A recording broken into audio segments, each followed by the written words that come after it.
Good morning, Liberty North, and welcome back to KNET. I'm Jocelyn Summers. And I'm Allie Klug. We have a packed show for you guys today with everything from fall sports season recaps to a special segment of Dude's Life Lessons. So let's get right into it.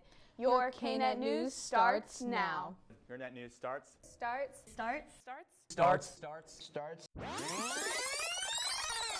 now.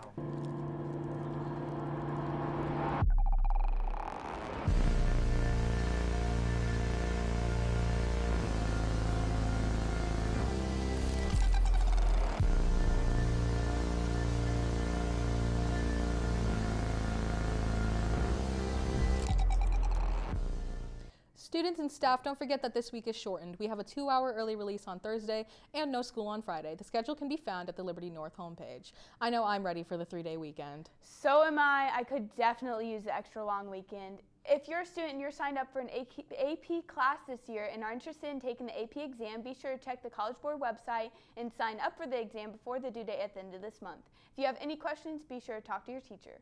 The Children's Mercy Hospital donation drive hosted by Females Empowered is continuing until next week. If you don't know what to bring, check out the Females Empowered Instagram or see one of the flyers posted around the school. You can bring donations to one of the labeled bins located in the front office, the field house, or room 835.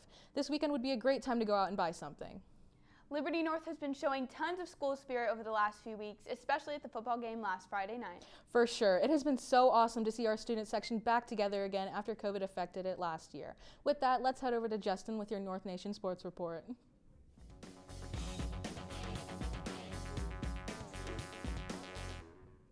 Thanks, Jaslyn. A lot of our fall sports teams are nearing the end of their season, getting close to playoff time. Football's last regular season game is on Friday at Blue Springs South at 7 p.m.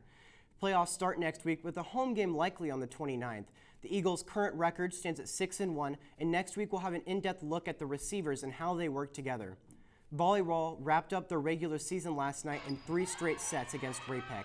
Addison Beagle had 5 service aces and 27 assists.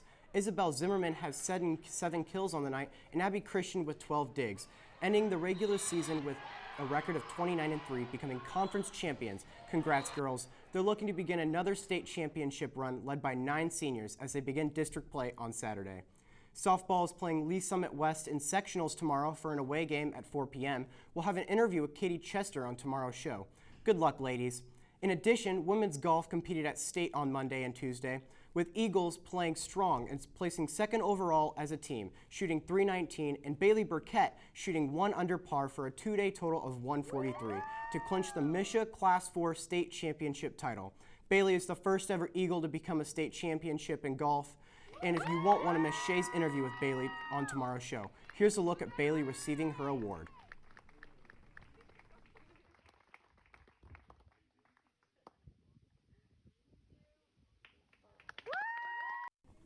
Cheerleading competed at regionals on Tuesday and got first place, taking home the regional champions title.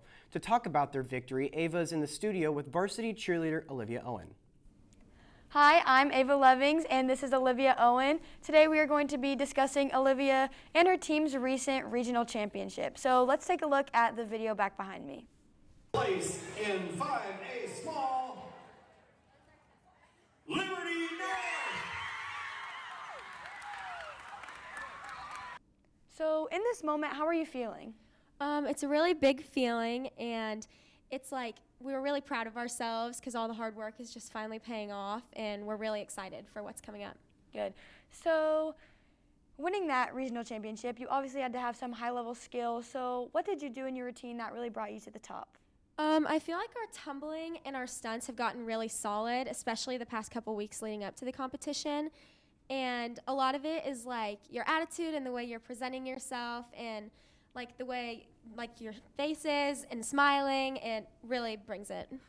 So you mentioned that you won state last year. So that is the next competition coming up. How does your attitude feel affected going into the state meet knowing that you won it last year?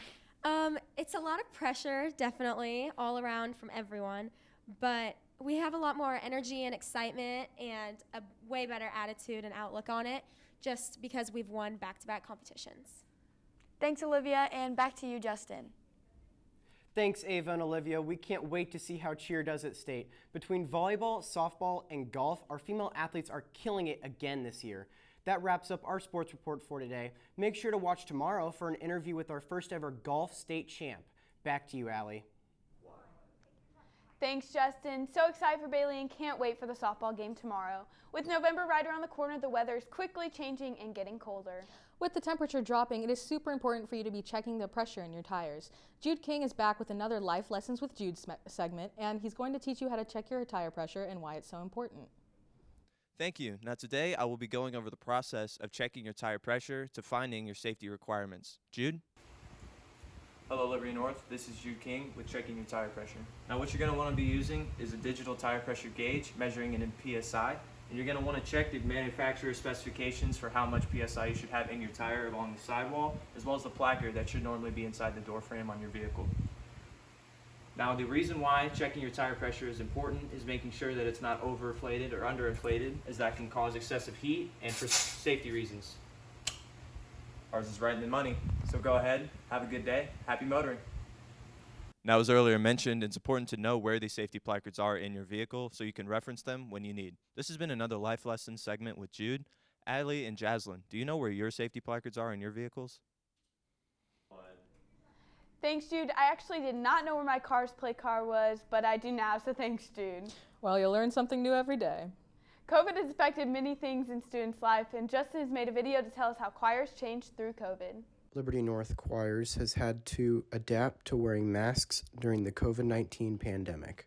My choir experience has been affected by COVID. It's been a nuisance for us in the choir, especially having to wear masks when we sing through our mouths, especially when you're breathing, taking big breaths. It kind of sucks, but we're persevering through it.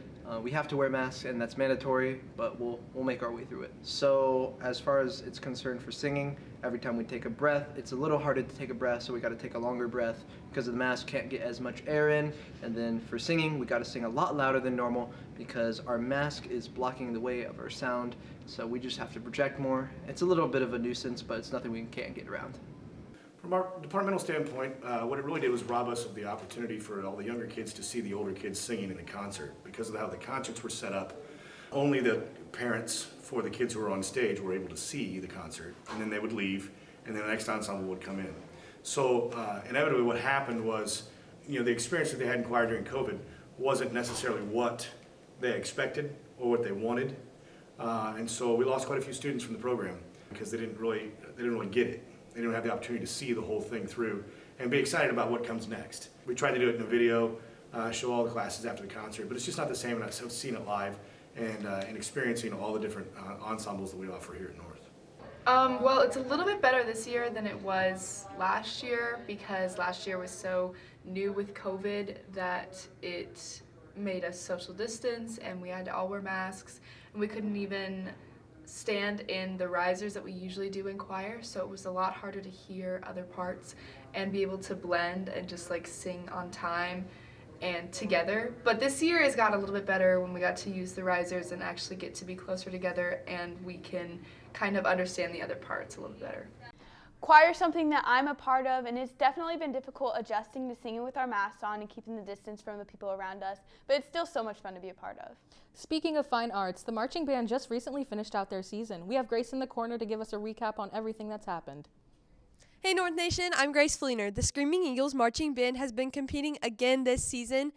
We traveled to Sedalia, Missouri to compete in the Smith Cotton March Festival, where we took home 6 trophies, including the top title of Grand Champions. We then competed in Cameron March Fest, where the Eagles got 6 additional trophies and another Grand Champion award. We've been performing at every home football game, playing in the stands, performing at halftime shows, and doing a drumline performance for our student section. This has definitely been our most successful season thus far. Now back to Allie and Jaslyn at the front. Thanks, Grace, and congratulations to you and all the students in marching band. What an outstanding season. We are so proud of all of our talented students here at North. Thank you all for watching today, and don't forget to tune in to our live show during third hour tomorrow. Well, until tomorrow, we will catch you on the north side.